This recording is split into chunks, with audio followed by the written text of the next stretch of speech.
2026 বিশ্বকাপকে ঘিরে বিশ্বজুড়ে উত্তেজনা থাকলেও এবার বড় দুই বাজার ভারত ও চীন নিয়ে তৈরি হয়েছে অনিশ্চয়তা। জানা গেছে ভারতের বড় সম্প্রচার বাজারের জন্য রিলায়েন্স ডিজনির যৌথ $2 কোটি প্রস্তাব প্রত্যাখ্যান করেছে ফিফা। ফলে বিশ্বের সবচেয়ে জনবহুল দেশের একটি ভারতে কোটি কোটি দর্শকের বিশ্বকাপ দেখা অনিশ্চিত হয়ে পড়েছে। রয়টার্সের প্রতিবেদনে বলা হয়েছে, ফিফা যে মূল্য চেয়েছে তার তুলনায় এ প্রস্তাব অনেক কম ছিল।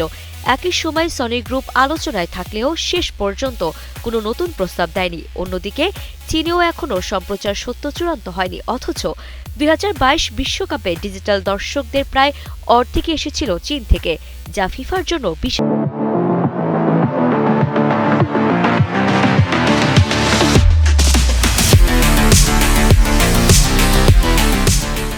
একটি বাজার।